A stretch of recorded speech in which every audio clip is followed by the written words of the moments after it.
muntu, aho yaje gukura ibyo byose muri ibyo ngibyo mw'iryo curaburindi.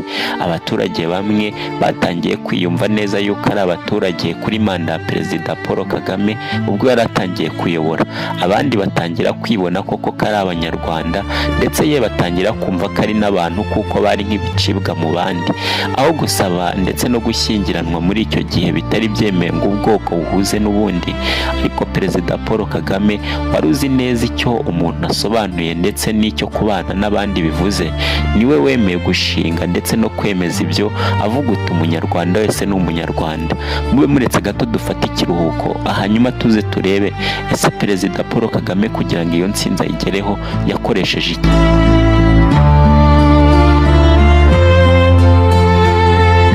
Nyuma yaho Perezida Paul Kagame ubwo yari afite imyaka 37 y'amavuko, icyo n'igihe yari agiye kwiga cyangwa se yari ari kwiga muri Amerika, aho yari atangiye gukurikirana imyitozo ya gisirikare no kubana n'abandi bantu bagiye batandukanye, ariko ibyo tuzabigarukaho nyuma.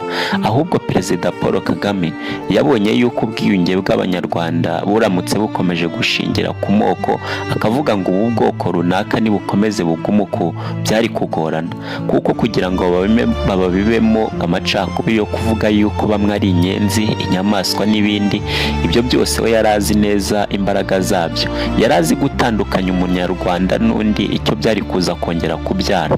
Nibwo yaje gushinga Gacaca, nyuma y'aho amaze kuyoborera atangira kwereka Abanyarwanda yuko hari inzira ubutabera bushobora kunyuramo. Iyo aza gufata ubutabera akabushyira mu maboko y'abaturage, bari kumarana n'ubundi kuko bari gushaka kwiyunga, ariko bagaragaza ko isano yabo cyangwa se ubwoko bwabo bwabangamiwe. Ariko Perezida Paul Kagame wari uzi imbaraga ziri mu gushyira umunyarwanda mu mitekerereze ye kundi wese ari umuntu kandi ikindi ari umunyarwanda, yumvise yuko agomba kubikora kandi akabikorera umunyarwanda. Igihugu cyari kimaze kubaho ndetse mu icuraburindi ry'agahinda, umwijima yewe n'inguma zitari zoroshye, urumva ko kukivura ntabwo byari byoroshye. Iyo aza kongera kugaruramwe amacakubiri nk'uko byari biri, byari guhita bigorana, ndetse Abanyarwanda yewe nta n'umwe ari kongera kwigarura mu cyizere cy'ubuzima bw'uko yiyumvaga. Ahubwo buri munyarwanda wari umaze kuzurwa n'izo nguma yumvaga ko kwihorera byibuze aricyo cyamugirira umumaro. Ariko Perezida Paul Kagame wari uzi yuko kwihorera ko ntacyo bivuze, yahise ashinga itegeko rivuga ngo mukwiriye kubana nk'Abanyarwanda, kandi ikindi mwese mukagirana imbabazi mukabarirana. Aho ngaho wa munyarwanda wari wamaze kuzurwa n'ubunyamaswa ndetse no kutumva ko umunyarwanda mugenzi wari umunyarwanda, aho niho yatangiye gushyiraho amashuri yo kubigisha